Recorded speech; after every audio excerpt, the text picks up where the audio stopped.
Ja, wir freuen uns sehr, dass du da bist, Ansgar. Ich freue mich auch sehr persönlich. Ich habe dich vor ein paar Jahren kennenlernen. Und zwar sind wir da am Altgriechisch büffeln.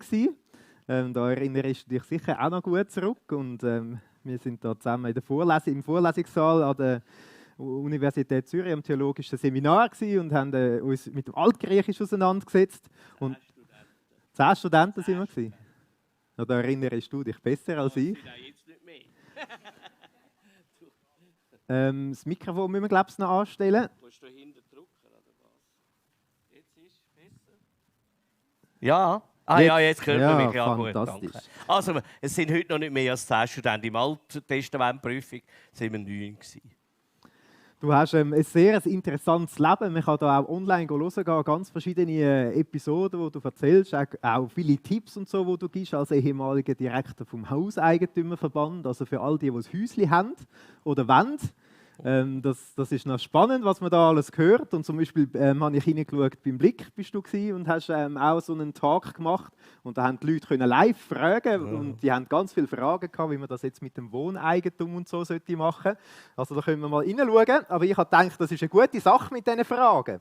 Und darum haben wir das auch parat gemacht. Also wenn ihr das Handy dabei habt, dann könnt ihr das vornehmen und auf dieser Internetseite, die hier eingeblendet ist, slido.com, eingeben Nummer 45106. Das ist etwas, das könnte man auch machen, wenn man jetzt daheim ist, beim Livestream. Es ist auch unten dran beim YouTube gerade eingeblendet. Da kann man seine Fragen hineingeben. Und ich werde dann schauen, dass wir später 2, 3 von diesen Fragen vornehmen können. Und da bin ich dann gespannt. Du hast gesagt, wir dürfen dich alles fragen. Ich bin auch gespannt, was ich sage. Du bist auch gespannt, was du sagst. Was ich sage, ja. Ja, dann lassen wir uns mal überraschen. Also wenn ihr jetzt während dem Gespräch eine Frage habt oder denkt, das würde mich schon noch interessieren, dann könnt ihr das dort reinschreiben und dann kann ich das am Schluss anschauen gehen und dann können wir 2, 3 von diesen Fragen dann führen. Jetzt, du hast ein sehr bewegtes Leben. Wir sind da im Altgriechisch gewesen. Was ist dein Lieblingswort im Altgriechisch? Oh. Das ist eine gute Frage. Du kannst mich alles fragen, aber das nicht. Gibt es keins, oder da speziell Erinnerung geblieben ist? Also, oder, du fängst ja dann an mischen, oder, mit dem Althebräisch, oder? Und dort ist einfach das Lieblingswort Schamar. Behütet, oder? Das liebe ich, oder? Aber was im Altgriechisch heisst, sollte man wissen, aber ich weiß es nicht. Und wieso das Wort Schamar behütet? Ja, dass Gott einen behütet, oder? Auch in schwierigen Lebenslagen. Und man hat ja nicht immer einfach, oder? Und dann singen wir da, also ihr nicht, ich, oder? Ja, Gott heilt dich, Gott bewahrt dich und. Und nachher gehst du ins tägliche Leben raus und dann ist alles anders. Dann glaubst du das nicht mehr, was du am Sonntag gesungen hast, oder? Also mir geht es so, oder? Also das ist immer das Aufraffen, oder? Durch die Predigen, oder? Über den Psalm 121, also die Predigt hatte ich schon ein paar Mal gehabt, oder? Der Herr behütet dich, oder? Und dann gehst du ins tägliche Leben raus und dann gehst du einfach um und bist nicht mehr überzeugt, was du gesagt hast. Aber also ist das so wie ein Lebensmotto, das du auch für dich hast, behütet sein? Ja, behütet sein. Das ist etwas, ja, Gott behütet einem, aber Gottes Wege sind nicht unsere Wege, oder? Und das ist das Problem. Und wenn man es nicht einfach hat, und viele Leute haben es nicht einfach, oder? Meine Mutter ist früh gestorben, als ich Bub war, und sie ist sehr, sehr schwer krank gewesen. Sie konnte nicht frei laufen. Sie hat das Gleichgewicht nicht mehr gehabt. Und dann hat man sie gefragt, wie geht es dir? Und dann hat sie immer das Gleiche gesagt, mir geht es gut. Anderen Leuten geht es viel schlechter. Mir geht es gut. Und das ist schon noch toll, oder? Wenn du nicht vorausgehen kannst, wenn du nicht am Herd stehen kannst, sondern überall musst heben. Ich kenne die Mutter nur so, dass sie sich irgendwo heben, oder? Und so, weil sie immer Schwindel hat. Und so, oder ich habe gerade heute Morgen mit ihnen geredet, oder? Einen Sohn verloren. Ja, das sind ja meine Sorgen ein Nichts. Oder ein Kind verlieren, das ist etwas von grauenhaft. Ja, du hast uns jetzt gerade ein bisschen mitgenommen zu deiner Kindheit. Viele kennen dich natürlich als ehemaliger Direktor vom Hauseigentümerverband, aber du hast deine spannende Geschichte. Bis heute. Die Unterhosen auch, willst du sehen? Nein, ist gut. Okay. Nein, nur das nicht. Das dürfen wir nachher sonst Ja, ist fragen. gut, okay. Aber deine Geschichte fängt ja schon in deiner Kindheit an. Du bist in Anden aufgewachsen, auf einem Landwirtschaftsbetrieb. Was sind so prägende Ereignisse aus deiner Kindheit? Ja, arbeiten. Wir hatten ja kein Spielzeug. Ich habe mit 40 vom Nachbar den ersten Teddybär bekommen. Der hat Marketing gemacht und hat gesagt, schau mal, wie lässig da. Und dann habe ich gesagt, oh, schöner Teddybär. Gib mir einen. Er hat gesagt, ja, auch willst du? Dann habe ich gesagt, das ist mein erster Teddybär in meinem Leben. Komm, gib ihn. Dann hast du dich mit 40 gefreut, wie ein Kind Ja, über ich den habe mich ersten gefreut, dass ich Teddybär. jetzt einmal Teddybär habe. Wir haben doch nichts, wir haben einfach geschafft. Aber, oder? Dann eigentlich komme nachher auf das.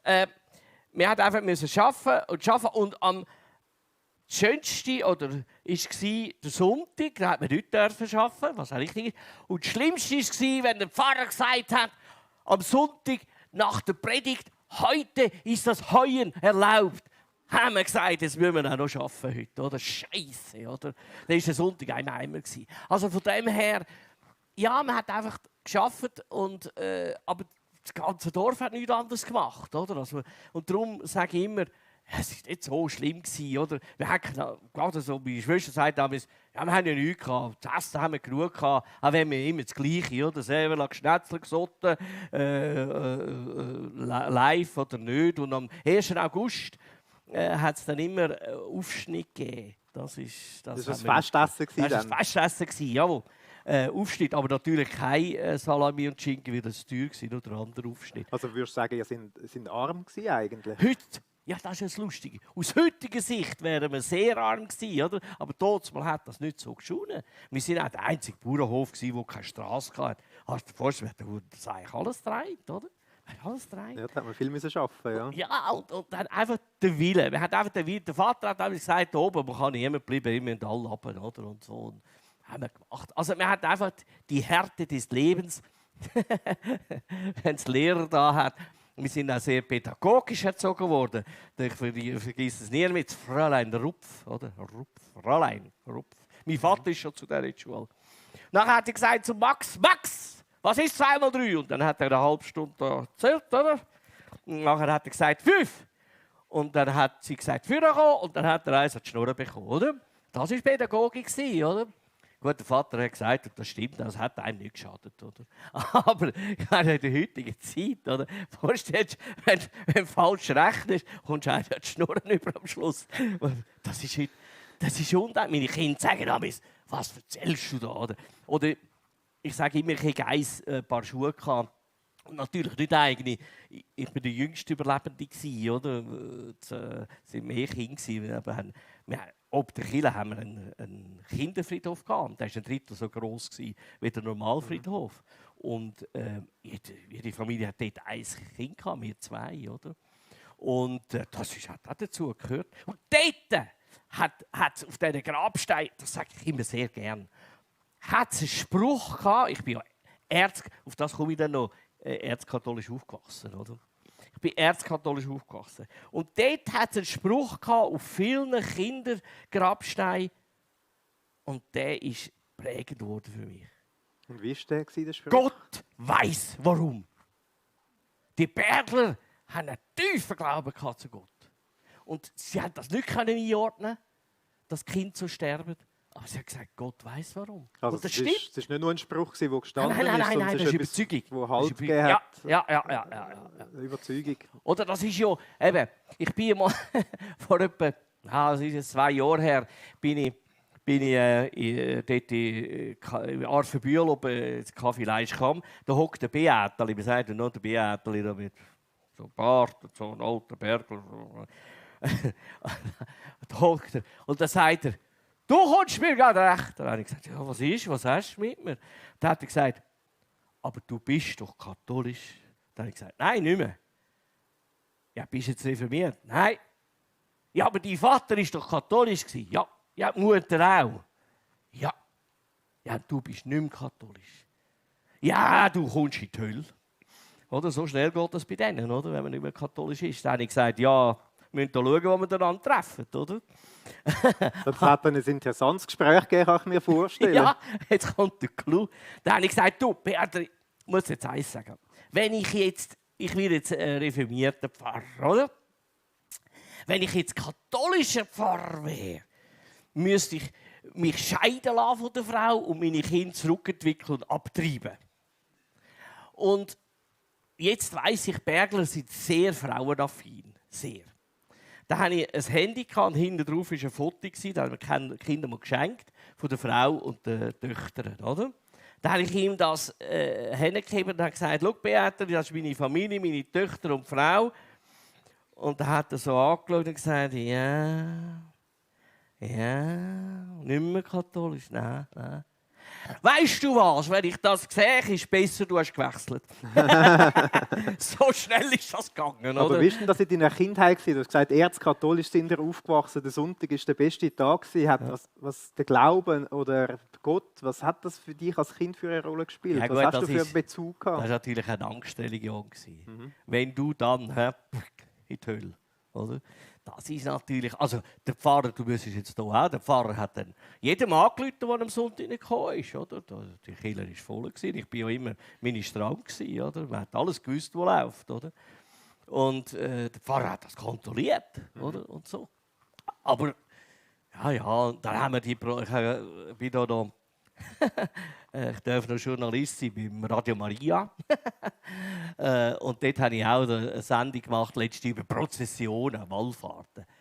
Das ist nicht so, heute gibt es ja das fast nicht mehr. Wallfahrten schon, aber Prozessionen. Wir sind den ganzen Mai und sind wir das Dorf auf und abgesäckelt mit allen Fahnen und alles, was man hatte. Aber wir haben das lässig gefunden.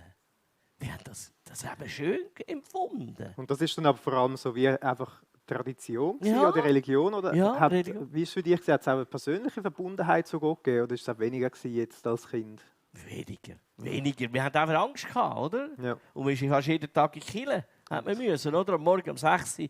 Und ist man halt in Talverna bei der Schwester oder bei der anderen go Messe dienen. Und das ist natürlich, Talverna, das war ein Ferienheim von Matzinger Schwestern.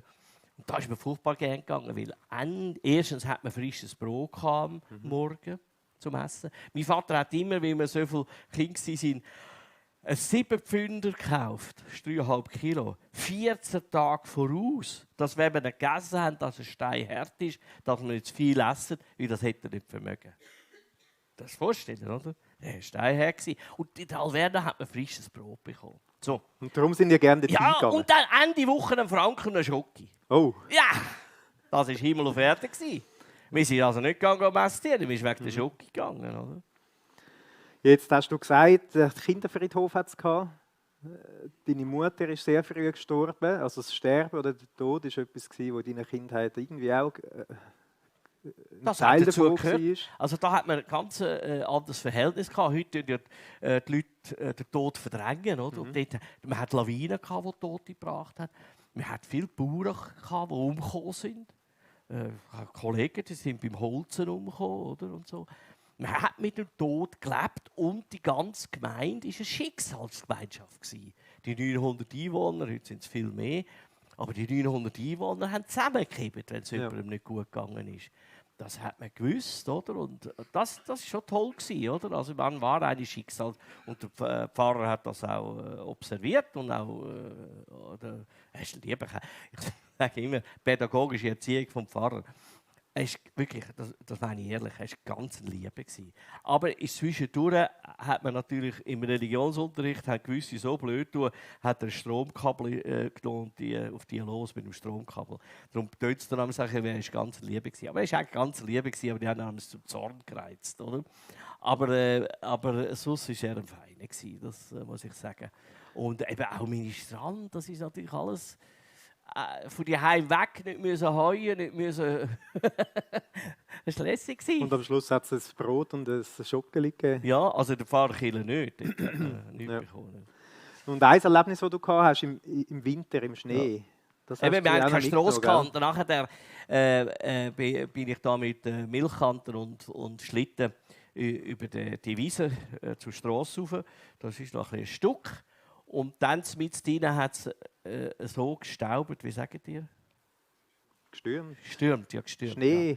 Aber du wirst mich, wenn ich so rede, wenn ich aufgewachsen bin, wirst du mich nicht verstehen. Das klingt ganz anders wahrscheinlich. Ja, bei Männern musste ich heucheln. Was heisst das? Was verstehst du? Bei Männern, beim Stossen, musste ich heucheln, husten. Oder? Also meine Frau hat den Vater nicht verstanden, was er kennengelernt hat. Aber ich habe meine Frau auch nicht immer verstanden. Aber schön, dass du kannst reden, dass wir es verstehen. Das ist super. Ja, genau. Also, ich habe genug gelernt bei den Zürcher. Ja, wir kennen uns Mühe, um den anderen zu verstehen. Ja?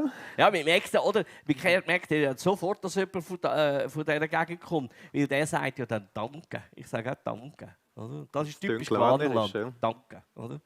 So, und dort bin ich auch nicht mehr schnaufen.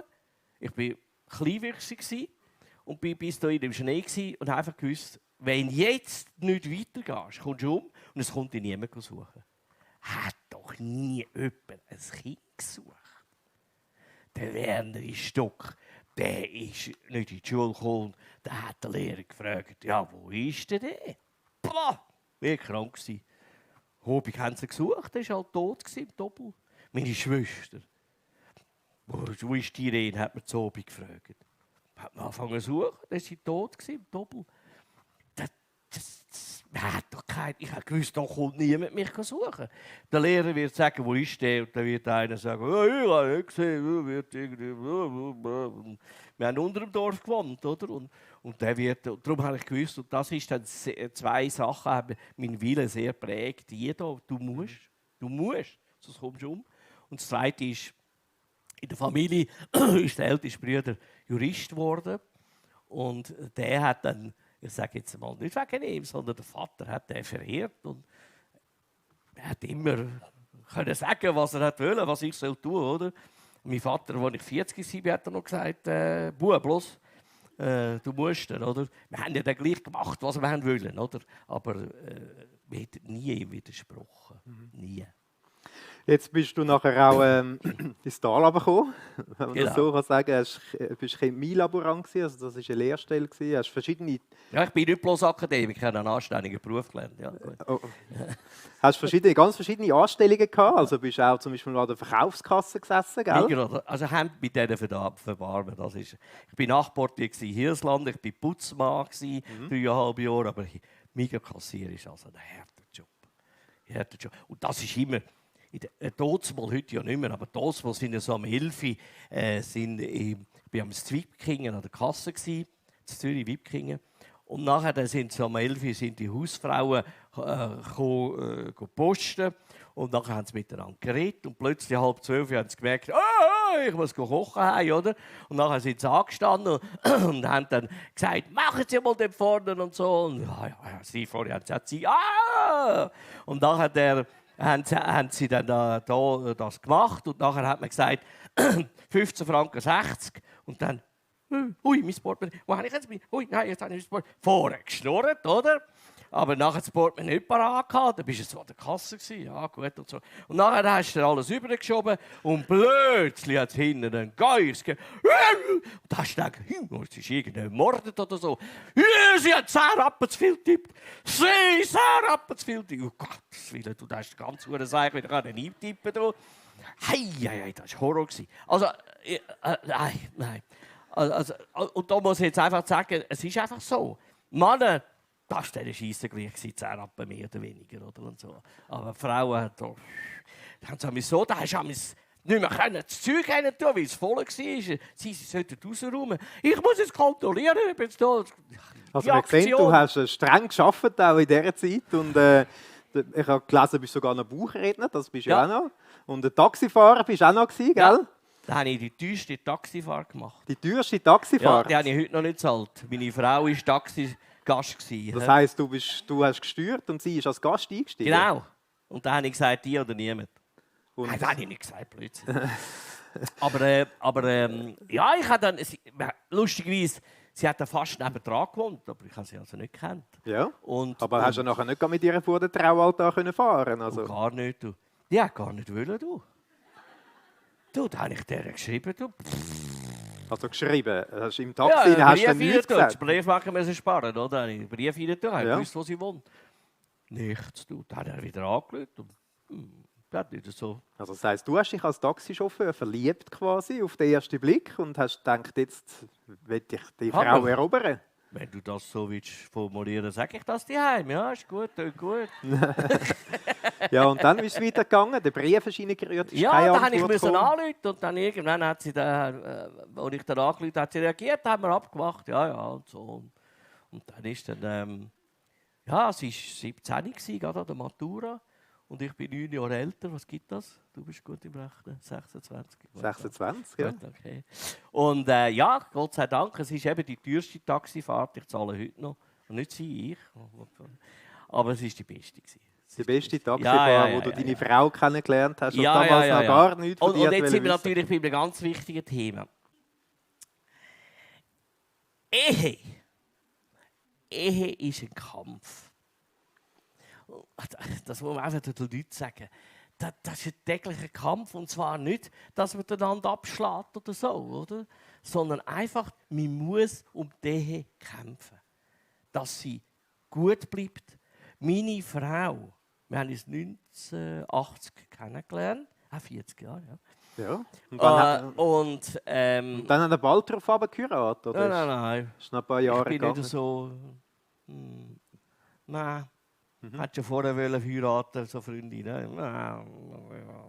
Muss nicht haben. Nein. Und das ist auch lustig, mein Großvater hat allen Buben gesagt, nicht vor 30 heiraten, oder? Und einer hat sich nicht daran gehalten, die anderen haben sich alle daran gehalten. Ah ja? Ja, das ist irgendwie einer vom Großvater. Und eine Freundin von Zürich, die wollte heiraten, da habe ich gesagt, ich bin 25. Der Großvater hat gesagt, ich heirate noch nicht. Nein, heirate. Und wenn du jetzt sagst, das ist ein Kampf, also was meinst du jetzt damit? Eben nicht zu kämpfen, sondern nein, täglich sondern einfach um die Ehe. Nicht Ja. in der Ehe, um die um die Ehe kämpfen. Meine Frau hat 40 Jahre... Frauen, wo sind die da? 40 Jahre schreibt sie jeden Tag, außer Samstag, Sonntag, ein Liebesbrief.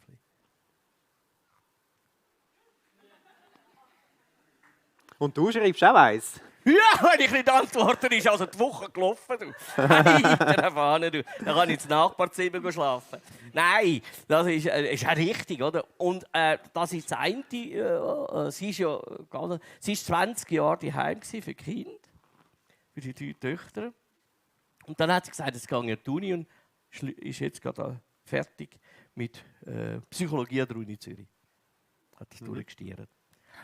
Gut, ist auch gut für mich. Warum? Wenn ich jetzt immer gesagt hätte, ich muss noch arbeiten, lernen, hätte sie gesagt, ja, aber können wir nicht irgendwie in den Ausgang oder irgendwo hin, oder? So hat sie immer gesagt, du, ich muss auch arbeiten. Ich muss auch, oder? Dann haben wir beide können ja, arbeiten. Das war ideal, oder? Das war wirklich toll. Aber nein, sie ist natürlich der gute Pol und sie hat mir den Rücken freigehalten für meine Karriere. Und eben die Liebesbriefe, das ist das Erste. Das Zweite, sie zwingt mich... Bist du auch geheiratet? Okay. Sie zwingt mich zum Reden jeden Tag. Aber ist gut, oder?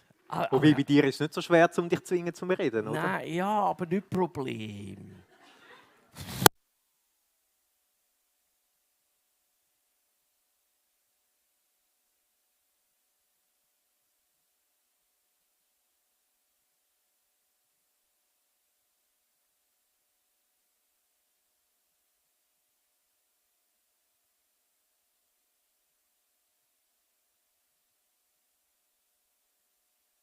Witz.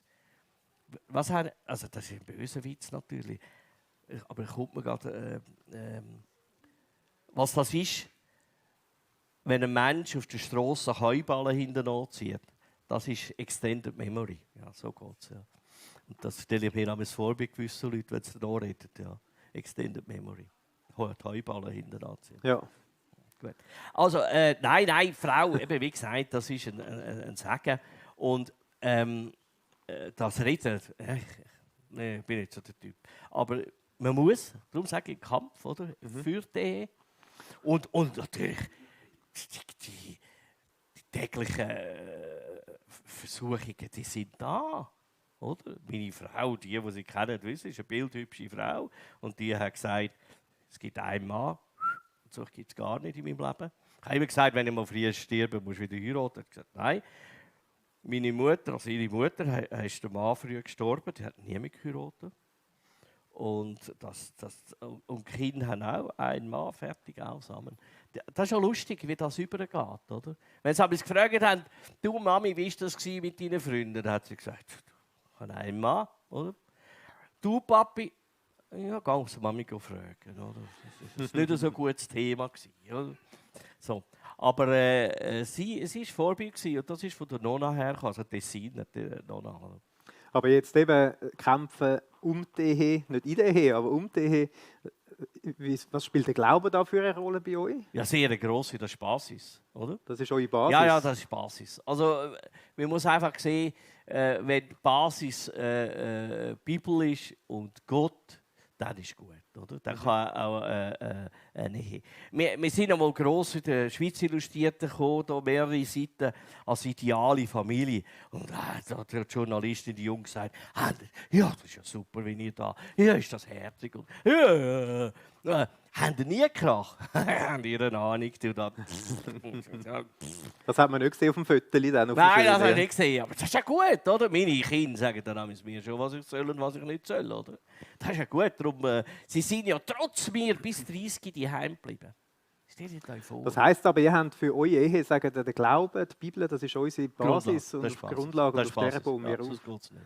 Jetzt interessiert es mich natürlich, wo ist denn der Glaube so in dein Leben hineingekommen, dass das etwas Persönliches ist, dass du sagst, das ist die Grundlage und nicht nur eine Religion, nicht nur eine Tradition, etwas, was man macht?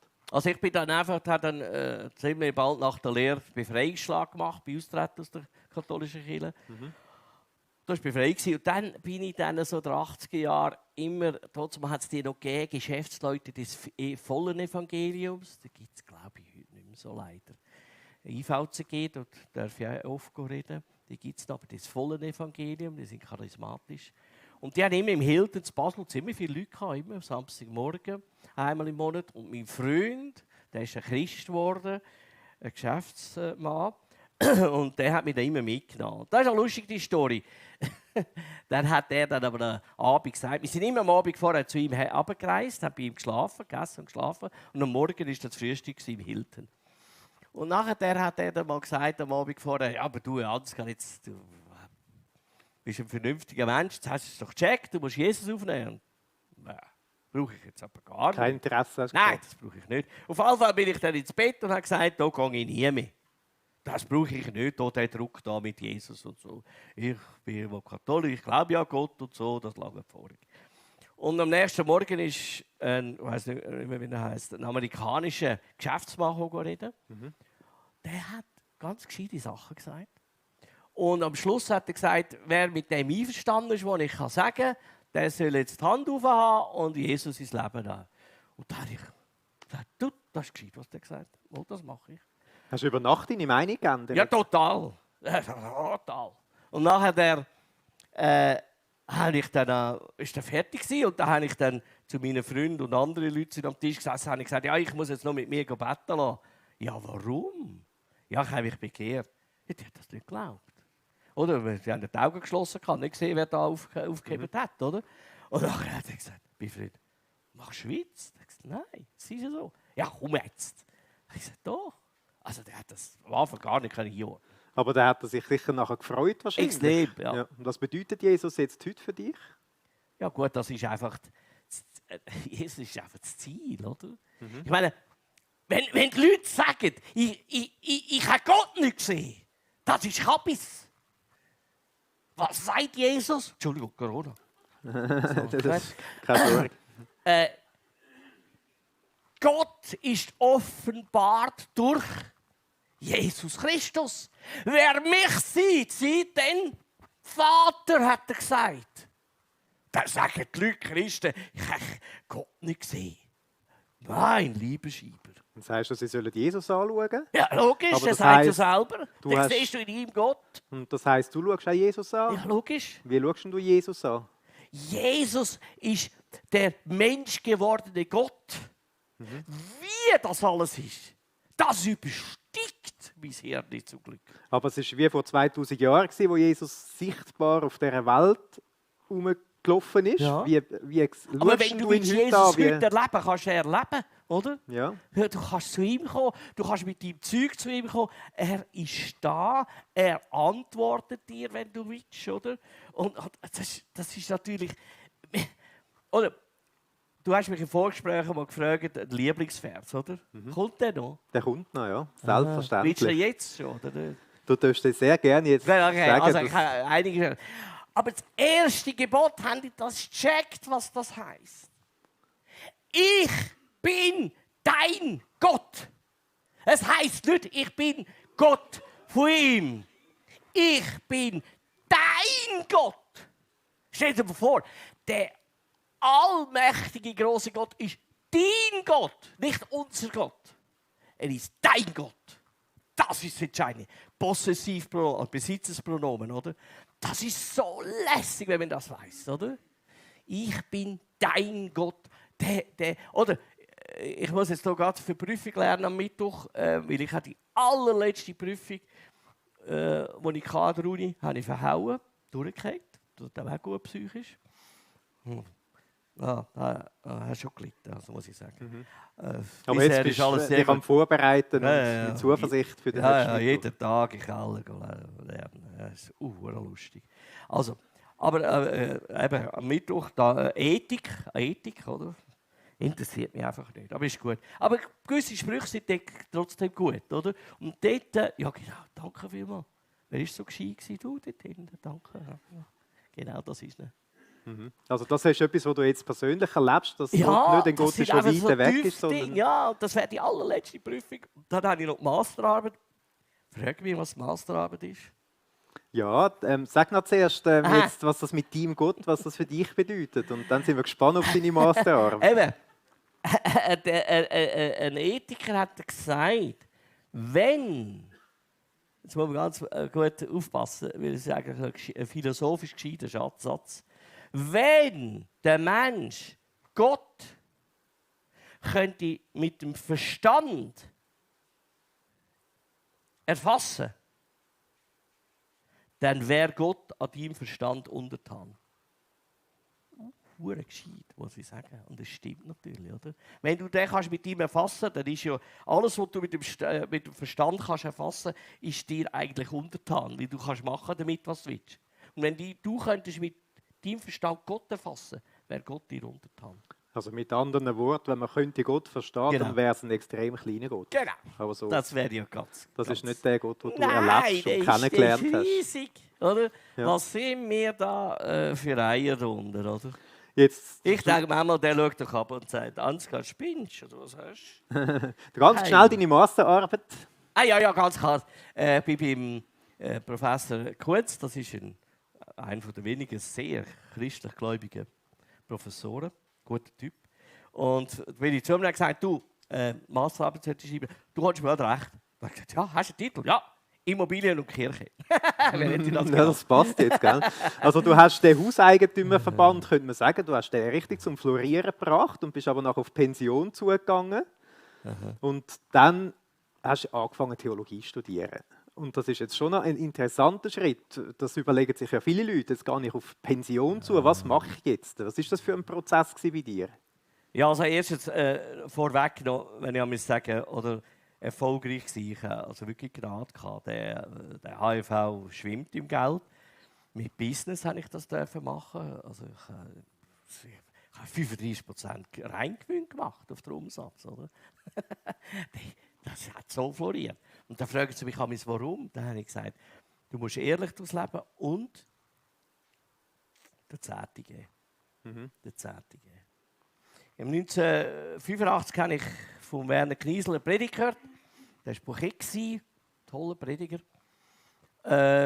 Und der hat dort über den Zehnte geredet und hat gesagt, sind wir einig, alles gehört Gott. Ja, ist ja klar beim Christ. Stell dir vor, du darfst 90% behalten. Da habe ich gesagt, du, so gescheite Begründung habe ich noch selten gehört.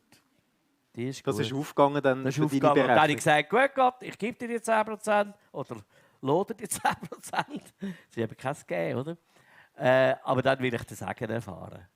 Und den habe ich dann erfahren. Also das heisst, nicht bloß Einkommen, sondern auch nicht ausgeben.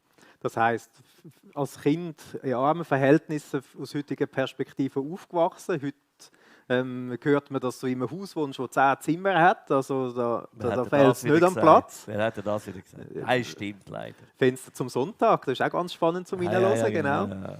Aber das bedeutet, das Geld ist für dich auch etwas, wo du mit Gott in Verbindung bist und im Gespräch Ja, bist. aber muss man ehrlich sein, ich habe ein Leben lang extreme Existenzängste gehabt. Und ich habe sehr gut verdient. Aber auch dann habe ich Existenzängste. Das ist einfach von drinnen. Und ja, das ist natürlich eben auch nicht zu vertrauen haben, oder? Von mir. Oder? Das Vertrauen auf Ja, Gott dass er der Versorger ist, dass oder? Gott dich versorgt. Ja, das ist einfach verrückt so etwas, oder? Das nagt einem oder, und stört einem. Und die Frau macht einem Vorwürfe und so. Und zu Recht, oder? Hört doch mal auf mit dem Seich. Also Vorwürfe, dass du wenig Vertrauen hast Ja, in Sinn, dieser oder? Sache. In dieser Sonst schon. Sache, ja. Oder? Aber sonst weiß ich nicht so. Aber das ist auch lustig, wie natürlich einzelne Menschen sind. Ich habe das Problem mit kein Geld mehr haben oder so und so. Was mir eben sehr gut geht, Gott sei Dank. Und die Frau hat dann eher ein bisschen, ich bin Krankheiten. Oder? Da ist sie gefährdet. Dann bin ich, nein, danke. Nein, mach nicht. Dann ist es schön, dass ihr miteinander unterwegs seid. Weil wir jeder reden kann den sogar. anderen stützen, beim einen oder beim anderen. Genau. Aber jetzt der Prozess, eben Pensionär, viele Genau. denken, jetzt kann ich mal die Füße auflegen oder irgendein Projekt machen. Wie war bei dir der Prozess? Wie bist du nachher drauf gekommen, zu der Theologie zu gehen? Das würdest du ja nicht zu mir sagen, dass ich die Füße auflege. Wahrscheinlich würde es nicht zu dir passen, so Nein, wie ich nicht dich wirklich. kennengelernt habe. Ja. Nein, nicht wirklich. Ich lege da mal die Füße auf im Sarg oder rein, aber so vorher nicht. Dann willst du einen Sarg, der so Ja, ein nein, bisschen nein, ein nein. Podest Ja, wird. ja. Aber gleich hast du dir wahrscheinlich überlegt, was kommt jetzt Das nach der ist so etwas Pension? vom Wie soll Lässigen das gewesen. gehen? Du, das war etwas vom Lässigen gewesen. Ich habe mal eine Einzelführung haben in einem wie sagt man, Krematorium. Ja. Ja, das ist auch eben interessant. Das ist faszinierend. Das ist, habe ich sehr viel gelernt. Ja. Oder? Die Öfen tun so mit Öl oder mit Gas heizen, oder? Auf 700 Grad. Aber das alles verbrennt, brauchen es 1100. Woher kommt die restliche Wärme? Von dir, vom Fett. Oder das verflüsst und dann Das brennt verbrennt, gut. Genau. Und das dann hat dir er Eindruck gesagt, gemacht? Dann hat er zu mir gesagt, ach du hier, wie du, also der Chef, letztes das Problem gehabt, du. Dann habe ich gesagt, ja, was denn? Ja, letztens ist 150 Kilo gekommen, oder?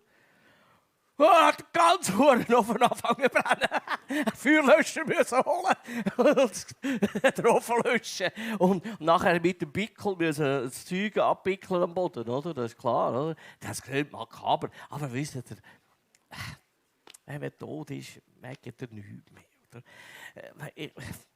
Mein Vater hat natürlich sehr sparsam gewesen und hat immer das Generalabo gehabt, das GA. Und Ende Jahr hat er immer gerechnet, hat es rausgeholt, oder? Wenn er es rausgeholt hat, im November ist er eine halbe Woche in der Schweiz rumgefahren, oder? Dass er es rausholt. Dass es noch rausschlägt. Ja. Und dann hat er, stellt euch vor, dann ist er ins Postauto, er war recht gut weg gewesen, vor vielen Jahren vorher einen Herzinfarkt, aber nachher recht gut weg gewesen, ist er ins Postauto reingestiegen und bei der ersten Kurve ist er gestorben. Wir haben gesagt, nachher hat der Chauffeur hinterher geschaut und hat ihn gesehen und hat festgestellt, als Chauffeur, gut, hat er einen Samariterkurs gehabt, dass er tot ist. Das kannst du nicht, oder? Aber der Chauffeur hat gesagt, das Postauto ist voll von Leuten, die auf Zürich arbeiten müssen, auf Ziegelbrücke, auf den Schnellzug. Der ist sowieso tot, das nützt nichts mehr, oder? Und ist weitergefahren. Also mein Vater hat das GA ausgenutzt. Er ist als Toter und viele Kilometer gefahren, oder? Das sieht man. Also, das würde er auch lustig finden, oder? Das ist doch... Ich finde das. Sogar Turnen ist mit dem Postauto gekommen. Er hat wirklich das GA ausgenutzt, oder? Also das heisst, du hast, wenn man an den Tod denkt, für viele ist das etwas, das Angst macht. Aber ja, Angst bei dir macht man auch. Ja. Aber wenn der Faktum da ist, oder? Und der Tod ist etwas Tragisches für den Menschen, oder? Aber man sollte hier oben, und die Gnade hat mein Vater gehabt, lebenssatt. Das bitte ich fast täglich. Lass mich lebenssatt gehen. Hiob hat das können und mein Vater hat es können. Ein halbes Jahr vorher hat er gesagt, Bub, ich habe es gesehen, gibt nichts mehr Neues, da, ich kann gehen. Das war aber gesund. ein halbes Jahr später ist er einfach im Postauto eingeschlafen, oder? Das ist schön. Der ist in Frieden gegangen, obwohl er nicht so friedlich war. Das ist das auch wirklich dein Gebet, Das dass ist, du das ist lebenssatt so lässig, werden. oder? Nein, der Tod, wenn man jetzt sagt, ja, nein, ich will nicht und so. Ich sage ein anderes Beispiel. Viele haben eine Dingverfügung, Patientenverfügung, oder? Und meine Tochter hat einmal als Ärztin, hat in einem Palliativspital gearbeitet. Und nachher es haben meine gesagt, Papi, das glaubst du nicht? Die haben alle Patientenverfügung, also die meisten. Und nachher sagt man, gell, jetzt sind Patientenverfügung. Eben, ja, tun wir dann nicht mehr. Und was sagen alle? Ja, nein, sie werden wohl nicht Maschinen abstellen. Ja, nein, ja, sie. Das ist der Tod, den man natürlich nicht will. Also wenn man dem Tod ins Auge Das ist schaut klar. und plötzlich dann nicht mehr so wie wird's seine mir vielleicht Patienten... auch gehen. Darum bete ich um Lebensabwehr, dass ich sagen kann, du, ich habe es gesehen. Jetzt bist du Oder? aber noch nicht lebenssatt mit deiner Nein, Pension, nein, sondern gar nicht. Nein, du nein, hast nein, einen Traum gehabt, der dich Eben. dazu gebracht hat, zu der Theologie Genau, zu kommen. da habe ich einen Teich gesehen, da habe ich gefischt. Sehr Das war in deinem erfolgreich. Traum, wo du das gesehen Genau. hast. Gefischt, Finanzen, sehr erfolgreich. Und plötzlich habe ich reingeschaut, da war nichts mehr drin. Also hast du das Gefühl, du hast Fisch rausgefischt, das sind Finanzen, die Ja, erfolgreich sehr erfolgreich, ja. Genau. Ja. Das ist mir gedeutet worden im Traum. Und nachher habe ich reingeschaut und gesagt, du, da hat es nichts mehr. Oh, schon. Wow, schon. Da hat es nichts mehr. Und da hat eine Stimme gesagt, schau doch genau rein. Es hat noch sehr viel drin. Und ich dachte, nein, ich sehe nichts. Schau jetzt genau. Dann habe ich hineingeschaut, da habe ich ganz grosse gesehen. Und dann hat mir die Stimme gesagt, ich werde dich zu Menschenfischer machen. Und dann Dann hast habe du ich gesagt, gewusst, was ich muss, oder? jetzt muss ich Theologie Jetzt kann ich den studieren. Vers nicht hochhalten, jetzt gehe ich an Ding. Und darum sage ich, also, das Lernen ist dann, ich habe es dir gesagt, nicht mehr so einfach im Alter. Über Monate, immer hinhocken, wie das Wetter ist und auch immer lernen. Also das Altgriechisch habe ich, Altgriechisch war nicht so schlimm, aber auch genug. Aber Althebräisch habe ich jeden Tag ein Jahr sicher 4 Stunden. Sonst bringst du das nicht rein. Weil das ist keine gesprochene Sprache. Das ist nie gesprochen worden, Altgriechisch. Ich sage nicht Altgriechisch, Althebräisch, Entschuldigung. Das Alte Testament ist Althebräisch und das Neue ist Altgriechisch. Und das muss man einfach, das ist eine Schriftsprache, ist es eigentlich gewesen. Und darum muss das ist so fremd für uns, oder? Und auch nach einem Jahr, wenn du hier liest, beim Griechisch haben wir ja noch recht locker gelesen, oder? Aber wenn du Althebräisch liest, ist auch nach einem Jahr, du findest Erstklässler, oder? Oder? Das musst du Jahre üben, wie die Professoren, die das dann fließend lesen. Aber sonst Althebräisch, also eben, das Studium also ist eine grosse Disziplin und auch eine Demütigung. Als ich früher gekommen bin, hatte ich einen reservierten Parkplatz. Die hatten keinen Studioplatz für mich reserviert. Frechheit. Hast du dann ein bisschen erkämpfen, aber das Ziel war ja nicht das Studium an sich, Nein. sondern das Ziel war, dass du als Pfarrer Genau, tätig als sein Pfarrer. und der Traum, Menschenfischer. Und zwar habe ich eben gesagt, ich würde auch vor allem dort hin, wo die Leute wären, in Kirchen und auch vor allem eben auch in die Reformierkirchen, oder? Und da habe ich gewusst, da musst du einen Master haben, dass die nennen, oder? Ja. Und so. Also von dem her, ja, es ist... Also ich habe es ihm schon gesagt, ich predige ganz anders, als du bist seriös, ich nicht, oder? Und also die Predigt läuft bei mir etwas. Also oder? eine gewisse Und so. Seriosität ist dir nicht abzusprechen, aber ich hoffe, bei Ja, meinen ja. Predigten läuft auch ein bisschen etwas. Ja. Ich habe da 2, 3 Fragen, die ich dir gerne auch noch stellen will, die gekommen sind von verschiedenen Leuten. Was würdest du zu einer Person sagen, die jünger ist als du, aber im Glauben ein wenig eingerostet ist? Das Denken, nicht mehr fit für Gottes Plan zu sein. Ja, das ist natürlich ein allgemeiner Trend, den hier die Person beschreibt, oder? Und es hat ja nicht umsonst der Paulus geschrieben, gemeint, Laodicea, ihr seid lau geworden, oder? Und so. Also von dem her habe ich einfach auch bei mir festgestellt, ist das ein normaler Prozess, oder? Dass man nicht immer auf heiß Ja, läuft. also man fängt ja High-Level an, oder? Da ist ja alles nur noch gut, oder? Und dann wird man von den ersten Christen enttäuscht und dann geht es ein bisschen ab von den ersten Christen, oder? Und so. Also, und dann kommen wir wieder auf den Boden von der Wirklichkeit. Und dann sage ich dann kommt für mich der Glaube, wo man dann richtig wahrnimmt. Oder? Nicht mehr der wenn jemand immer ein Highflyer ist, ist das gut. Nur habe ich es noch nie erlebt bei jemandem. Oder?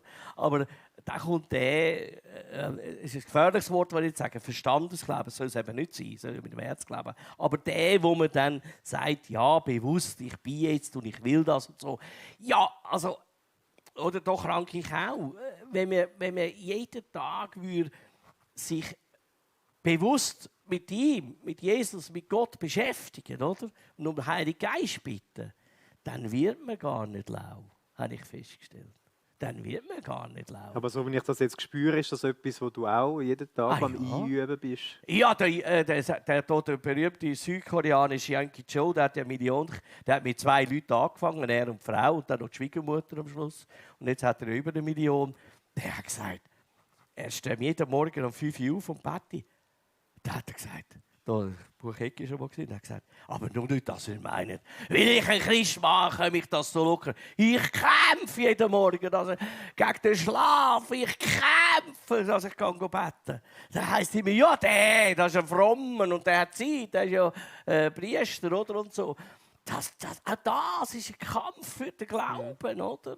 Und wenn halt die Jungen halt, das erlebe ich bei vielen Familien, Gott sei Dank, unsere Töchter sind alle da drin und die Schwiegersöhne, die sind schon gewesen oder haben müssen wegen der Töchter. Oder?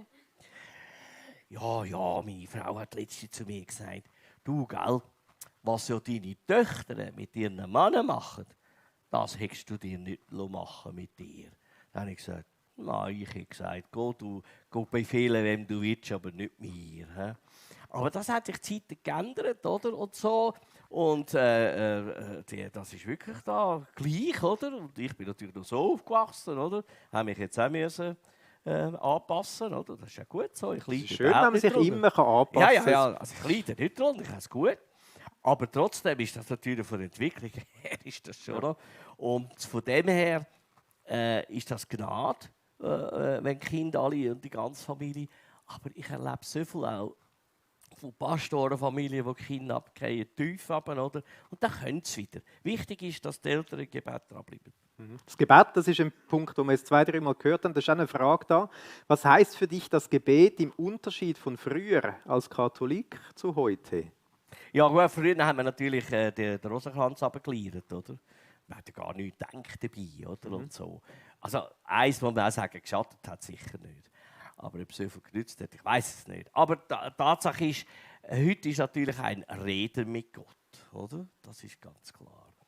Und es ist natürlich ganz toll, wenn man mit ihm reden kann, wenn er sich runterlässt und mit mir redet. Oder? Das ist toll, oder? Und das ist wichtig. Und man hat ja 1000 Ausreden am Tag, dass man nicht macht. Und die Angelina, eine Tochter, die hat mir mal ein Brief gegeben. Und dort ist gestanden, eben von Gott, der 24 Stunden gewartet hat auf den Ansgar, dass er mit ihm redet. Und er hat dann gedacht, ja, er hat jetzt halt viel zu tun. Am 11 Uhr Abend kommt er dann, ja, wird halt 11:30, wird 11:45 und dann ist er eingeschlafen, oder? Also Gott wartet immer. Das ist auch lustig, er wartet immer. Nur wir sind nicht bereit, oder? Das passiert mir auch. Dass wir noch, oh nein, das ist jetzt schon, nein, das ist jetzt ganz wichtig. Oh nein, jetzt muss ich aber so. Das heisst, du nimmst dir Zeiten, wo du bewusst sagst, jetzt ja, ich nehme sie immer mehr. Meine Frau ist natürlich eine Betterin.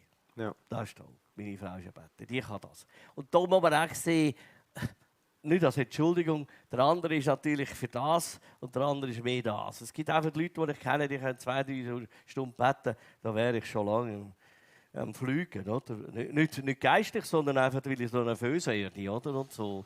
Das muss man sehen, aber man muss sich schon... was ich dann kann, auch wenn ich gefahren bin, ich habe da immer meine Hillsong, die ich höre und mitsingen. Ich habe eine schöne Tenorausbildung machen am Konsi. Und dann singe ich mit, oder? Und so. Wenn es auch falsch ist, gehört ja niemand und so. Und der Hund ist auch nicht dabei. Und er ärgert sich sowieso nicht. Du bist so wie musikalisch auch aber im Gespräch Gebet mit ist Gott. da, ja. Das Gebet. Ich sollte mehr.